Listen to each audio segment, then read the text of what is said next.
We wake up, breathe the air, and walk out our front doors assuming the physical rules of our reality are a given. We treat the universe as a naturally hospitable environment that exists simply because it can. But every hospitable corner of the cosmos relies on a set of precise parameters.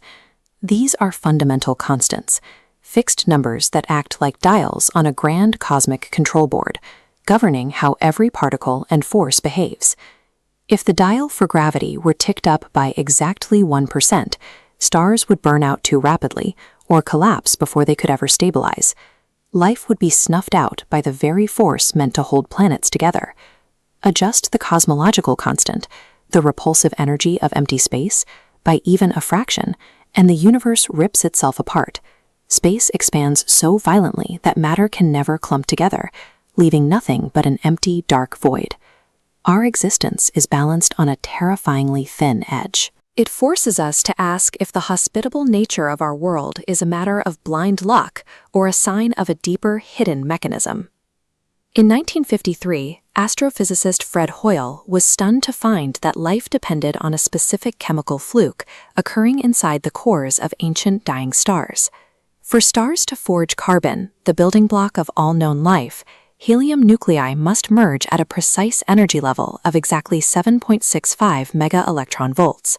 Without this exact threshold, carbon would not exist, and biological life could never begin.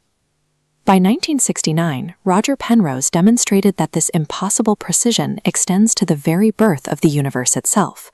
Penrose calculated the accuracy of the Big Bang's initial state as 1 part in 10 to the power of 10 to the power of 123. Later, Martin Rees identified 6 specific numbers that act as an invisible spine holding reality together. If any of these ratios shifted slightly, galaxies would never have formed. These findings presented a crisis for the scientific community. Under a model of pure chance, the mathematical probability of our existence is effectively zero. In 1973, Brandon Carter proposed a solution called the weak Anthropic Principle. Imagine a fish swimming in a calm ocean, marveling at how the water's chemistry and temperature are perfectly suited for its survival.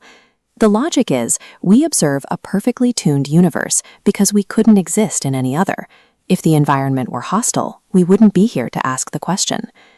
While this explains why we see what we see, it fails to explain why the rules of physics were set to these specific values in the first place. Steven Weinberg shifted the focus toward the multiverse, suggesting that our universe is just one outcome among many. In this model, an infinite ocean of bubble universes is constantly forming, each with different physical laws.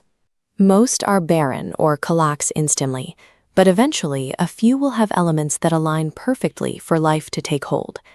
According to this theory, we are not special. We are simply the inhabitants of the one lucky bubble that won the cosmic lottery. The multiverse solves the math of our existence, but it does so by relying on the existence of infinite, unprovable realities beyond our reach. This leads to the problem raised by Paul Davies.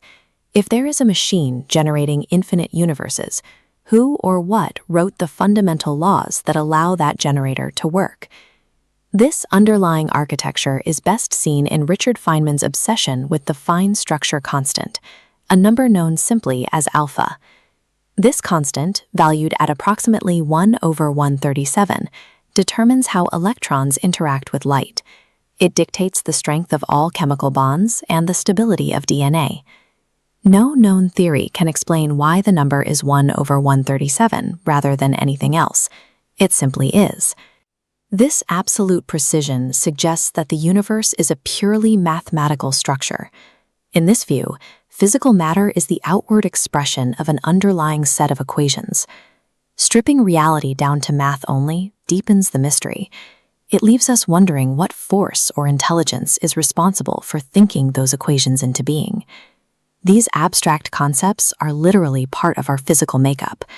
As Carl Sagan famously noted, humans are made of star stuff.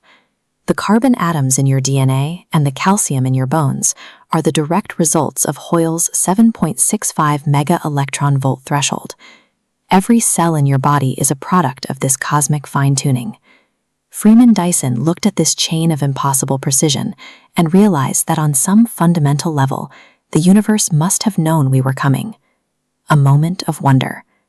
After billions of years of silent expansion, the universe developed a conscious mind, capable of looking back at itself to question its own design. We are left with three possibilities. Either reality is a blind statistical fluke, a single win in an infinite multiverse lottery, or the product of a hidden cosmic intent. Take a moment to look at the world around you and decide which paradigm aligns with your experience of reality. Share your choice with us in the comments.